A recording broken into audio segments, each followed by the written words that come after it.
ಎಲ್ರಿಗೂ ನಮಸ್ತೆ. Welcome back to my YouTube channel. ಇಂದು ಬೆಳ್ಳಂಬೆಳಗ್ಗೆ ಕನ್ನಡ ಚಲನಚಿತ್ರದ ಹಿರಿಯ ನಟ, ಹಿರಿಯ ಕಲಾವಿದರಾದಂತಹ ದೊಡ್ಡಣ್ಣ ಅವರ ಬಗ್ಗೆ ದೊಡ್ಡಣ್ಣ ಅವರು ಮೃತಪಟ್ಟಿದ್ದಾರೆ ಎಂಬ ಒಂದು ಸುಳ್ಳು ಸುದ್ದಿಯನ್ನು ಹಬ್ಬಿಸಿದ್ರು. ಅದಕ್ಕೆ ಕ್ಲಾರಿಟಿಯನ್ನು ನಮ್ಮ ದೊಡ್ಡಣ್ಣವರು ಕೊಟ್ಟರು ಅಂತ ಹೇಳ್ಬೋದು. ಯಾಕೆ ಈ ಥರ ಸುಳ್ಳು ಸುಳ್ಳು ಸುದ್ದಿ ಹಬ್ಬಿಸ್ತಾರೆ, ಅದರಿಂದ ಅವ್ರಿಗೆ ಏನು ಸಿಗುತ್ತೆ ಅನ್ನೋದು ಗೊತ್ತಿಲ್ಲ. ಅದಕ್ಕಾಗಿ ದೊಡ್ಡಣ್ಣ ಅವರು ನನಗೆ ಟೈಮೇ ಕೊಡ್ತಿಲ್ಲ, ಅಷ್ಟು ಫೋನ್ ಬರ್ತಾ ಇದ್ದಾವೆ.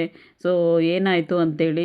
ನಿಜವಾಗ್ಲೂ ನಾನು ಇದ್ದೇನೆ, ಏನೂ ಆಗಿಲ್ಲ, ನಾನು ಆರಾಮಾಗಿದ್ದೇನೆ ಅಂತ ವಿಷಯನ ತಿಳಿಸಿದ್ದಾರೆ ಎಲ್ಲರಿಗೂ.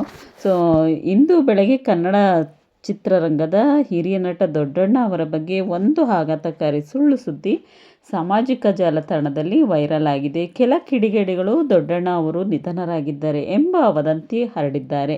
ಈ ಸುದ್ದಿ ವೈರಲ್ ಆಗುತ್ತಿದ್ದಂತೆ ಅಭಿಮಾನಿಗಳಲ್ಲಿ ಆತಂಕ ಮೂಡಿತ್ತು. ಆದರೆ ಈ ಬಗ್ಗೆ ಸ್ವತಃ ದೊಡ್ಡಣ್ಣ ಅವರೇ ಪ್ರತಿಕ್ರಿಯೆ ನೀಡಿದ್ದಾರೆ. ನಾನು ಆರೋಗ್ಯವಾಗಿದ್ದೇನೆ, ನನ್ನ ಸಾವಿನ ಬಗ್ಗೆ ಹರಡುತ್ತಿರುವ ಸುದ್ದಿ ಸಂಪೂರ್ಣ ಸುಳ್ಳು. ಇಂತಹ ಸುದ್ದಿಗಳನ್ನು ಹರಡುವ ವಿರುದ್ಧ ಕಾನೂನು ಕ್ರಮ ಕೈಗೊಳ್ಳುವುದು ಎಂದು ಎಚ್ಚರಿಕೆ ನೀಡಿದ್ದಾರೆ.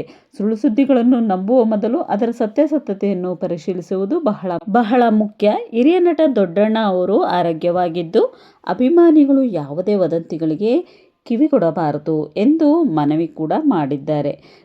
ಈ ವಿಷಯ ನಿಮಗೆ ಅನ್ನಿಸ್ತು. ಈ ರೀತಿ ಯಾಕೆ ಮಾಡ್ತಾರೆ ಕಿಡಿಗೇಡಿಗಳು ಅಂತಲೇ ಗೊತ್ತಿಲ್ಲ. ಆದರೂ ನಿಜ ಸತ್ಯಾಸತ್ಯತೆಯನ್ನು ಜನರಿಗೆ ತಿಳಿಸುವುದು ಮುಖ್ಯ ಅಲ್ವಾ? ಹಾಗಾಗಿ ದೊಡ್ಡಣ್ಣ ಅವರು ಆರೋಗ್ಯವಾಗಿದ್ದಾರೆ. ಅವರೇ ಹೇಳಿದ್ದಾರೆ, ನಾನು ಆರೋಗ್ಯವಾಗಿದ್ದೇನೆ ಅಂತೇಳಿ. ನೋಡಿ, ಮತ್ತಷ್ಟು ಮಾಹಿತಿಗಾಗಿ ನನ್ನ ಚಾನಲ್ನ ನೋಡ್ತಾ ಇರಿ. ನೆಕ್ಸ್ಟ್ ವ್ಲಾಗಲ್ಲಿ ಮತ್ತೆ ಸಿಗ್ತೀನಿ ಫ್ರೆಂಡ್ಸ್. ಟೇಕ್ ಕೇರ್ ಎಲ್ರಿಗೂ.